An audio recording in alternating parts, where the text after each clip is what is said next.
In this video, we're going to look at specifically a line item on the income statement. We're going to look at the cost of goods sold. Now, this line item is different if you compare retail merchandising companies to manufacturing. So that's what we're going to talk about here in this brief video. So what is the income statement? Obviously, it's a periodic system, right, where we want to incorporate the inventory, right, that's used within the company so that we can adequately represent the costs of the current period to the revenues of the current period. Now, merchandisers are going to have a different way of calculating their inventory because they're not producing anything. They buy the inventory as is and then sells it. So it's a wholesaling purchase and then sell at retail. So they're going to be looking at inventory differently. Manufacturers, on the other hand, have to incorporate the cost of goods manufacturing. And in previous videos, we've talked about what those different kinds of costs are. So there is a basic difference, right? We ultimately get to cost of goods sold. Merchandisers, retailers, they have beginning inventory.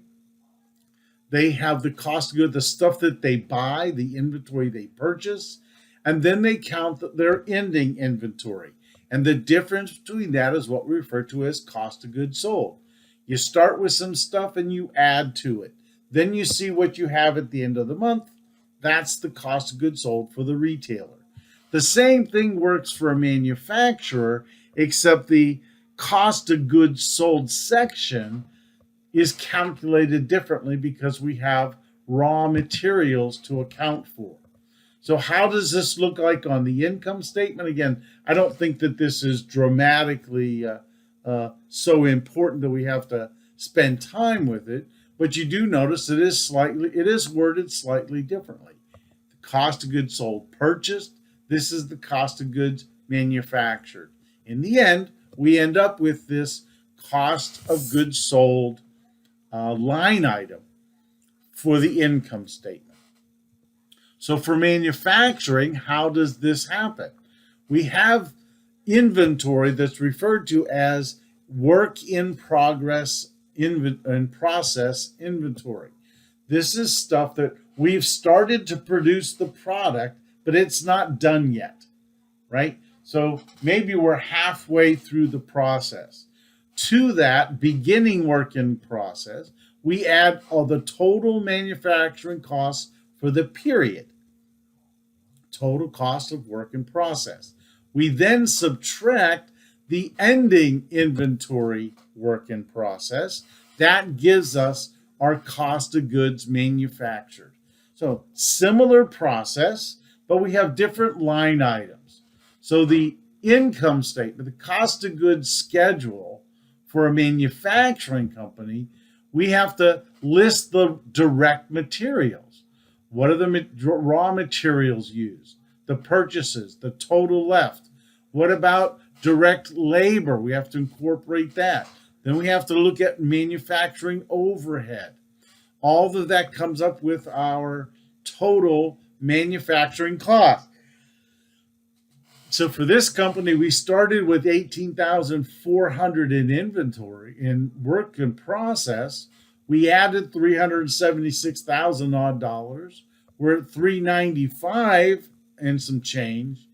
And at the end of the year, we counted our work in process, and that's $25,200. So our total cost of goods manufactured is $370. Now this schedule is probably going to show up in the annual report or in the financial statements of the company, but not as a line item, right? It's going to be a supplemental item because in the actual report, this is what you're going to see. You're just going to see cost of goods sold manufactured, right? So again, how we account for it is slightly different depending on whether it's a merchandising company or whether it's a Manufacturing company. What do we do about services? We'll talk about that in a couple of minutes, maybe in another video. So the inventory accounts for manufacturer are different. They have raw materials, they have work in process, and then they have finished goods. So the balance sheet shows for a merchandising company, just has one category, inventory. Again, how does this look? Inventory for a retailer, just one line item, right? But the inventory for a manufacturing company, we have to represent the different aspects of different kinds of inventory that are ultimately used and are present ultimately in the production of finished goods.